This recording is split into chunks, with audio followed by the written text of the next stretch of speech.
What is going on, guys? Jack here, and I am back with a brand new Ultimate Team video where today I will be predicting the brand new Barclays Premier League Team of the Year, which is just coming up right around the corner.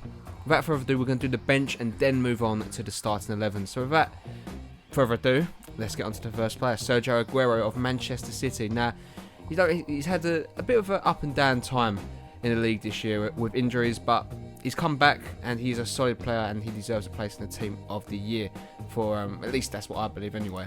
I'm just going to try and breeze through these because obviously we have got a lot of players to go through. Next one we got is Romelu Lukaku, again goal scoring machine, and I can't see him staying for Everton for very much longer. Everton fans will not want to be hearing that, but I think that is the truth. An absolute beast of a striker and deserves to be in the team of the season.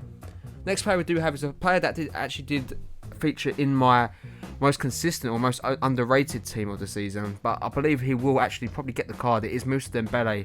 He's been here, there and everywhere for Tottenham, commanding that midfield, and when he hasn't played, they have absolutely missed him. What a card it would be. Very well rounded, and I think many people will agree they'd love to play this card in their team.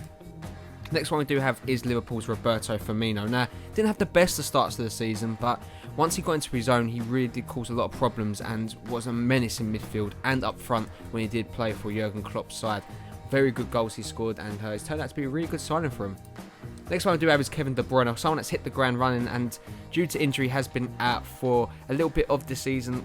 No, a third of the season I probably would say, but again he's a player that's had an impact. He's played very well and he's just come back from injury now, which is great to see him playing with such good form. Next one we do have is N'Golo Kante, a player that is certain to be in this team of the season, pivotal in Leicester's title attack, and I think he will be a Premier League winner this year. Very good player. The Frenchman does deserve to be in this side. Do move on now to another great youngster that has just taken the league on like it was absolutely nothing. It is Dele Alli from Tottenham Hotspur, a very good, well-rounded player. You know, he is going to be the future of England football, and he does perform very well when he does play. Definitely my favourite and candidate for goal of the season in the BPL, and he deserves his place in this side. Next one I do have is Ashley Williams. Now, a bit of a controversial one. Does he deserve to be there? I think he does. Swansea have not had the best of seasons, but Ashley Williams has been there. They're a player to go to. He's got a couple of goals, I believe, and he's just a defensive rock, and I think a little bit of an injustice if he doesn't make this team. Then move on to the left wing back now in Christian Fuchs. Very good left back. He arrived from Schalke, I believe, on a free transfer. And not many people thought it'd be a good signing. You know, maybe just a player that can fill in and switch with Jeffrey Schlupp. But he has actually performed very well and has got a few assists to his name and created a lot of opportunities. So he deserves to be in the team of the year. Next one I do have is Chris Smalling from Manchester United. The England centre-back has come on leaps and bounds this season and has definitely been the standout man in the back five this season for Manchester United. Overtaking likes of David De Gea, I do believe, as their most important player. So Chris Smalling, well deserved in that position. Next one I do have is Laurent Koscielny, another great player for Arsenal. Again, he's had a pretty consistent season, you know, a few minor blips, but that's just the whole Arsenal team around him, to be fair. But their defence has been absolutely solid, and I think he does earn his place in this team. And the last player we have of the reserves is Jackie Butland. Stoke's #1 goalkeeper. He's performed very well and he's played awesome. Really has. I've really enjoyed watching him play, and he's definitely the future of England football. Moving now on to the starting 11, we do have Harry Kane in striker. Well deserved for this man. Very good player, and again another future of English football. Him and Tottenham have had an incredible season, and he's well deserving of his place in this side. And joining him up front is, in fact, the in-form striker Jamie Vardy, the player that is probably going to win the Premier League this year, and it's been through his great attacking play, and along with some other players too, including N'Golo Kante and Riyad Mahrez. Very good player, definitely in my team of this season. Next player we do have on the left, but obviously he's a right midfielder, it is Willian. Now, Chelsea not had the best of seasons. Their title defence has been absolutely abysmal, but one bright spark from that has been consistent throughout the whole season, even when Jose Mourinho was in charge. It is Willian. The Brazilian has been absolutely unreal, scored some fantastic goals, and he's just a workhorse. He deserves to be in this side, and not many people would probably select him, but he is just brilliant. Into the middle of midfield, we do have Mesut Ozil. Now, this guy, brilliant, absolutely unreal. Now, he doesn't show up in the big games, many people say, but he is a talent. He really is. Assists are off the chart again this season for this guy. he's just pushing himself to the limit.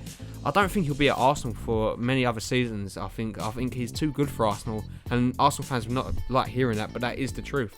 Move on now to probably one of my favourite players in this side. It is West Ham's very own Dimitri Payet.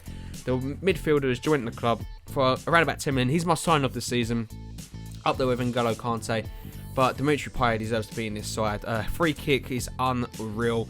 On the ball, he's just an absolute game changer. Deserves to be in this side, and he could easily be up there as the player of the year too. So obviously in the PFA player of the year, not the World Player of the Year. Next one we do have is Riyad Mahrez. Again, another player that could arguably be the PFA player of the year. Really, he set the world alight. He's come out of nowhere. He deserves this card.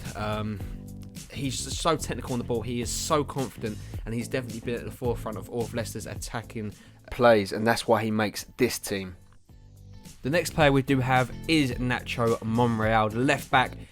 You know, it was hard between him and Danny Rose, but I think I've gone for Monreal. Again, a very consistent player. Not really at fault for most of Arsenal's blips at the back this year, and I think he has been the most consistent out of the two left backs I have highlighted. So Nacho Monreal does get the nod. Next one we do have is Toby Alderweireld, by far the best centre back in the league this year.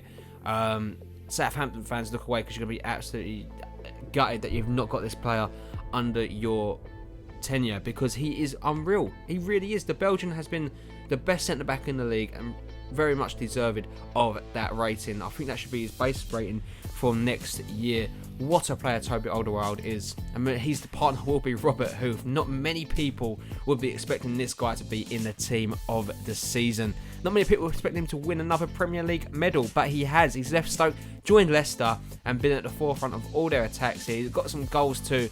Really have enjoyed watching Robert Hoof this season. A really good player to watch. And the last player we do have is Hector Bellerin to cut off the defence. Again, an unreal right back. Now, this team has pretty much been dominated by Arsenal defenders, but again, he started off the season so well. Really have enjoyed watching Hector Bellerin play, and he'll be definitely the most overpowered right back in the game if he gets that card. And the last player we do have to cap it off is Petr Cech. Record breaker this year, performed very well, well deserving of that rating. Here is the side now, guys. Here is the starting 11. Do you agree with me? Do you agree with the bench? Let me know in the comment section down below. Did I get any right? Did I miss any out? Tell me in the comment section. I want to hear your guys' team of the season, and I will make a video on that, on the people's team of the year, or team of the season, should I say. So it'll be very interesting to see that, and we'll go by all of our opinions, and we will make a video on that and see who got the most predictions right. But thanks for joining me today, guys. If you did enjoy today's video, as always, smash that like button, and if you're new around here, hit that subscribe button too. As always, I'll catch you on the next one. Peace.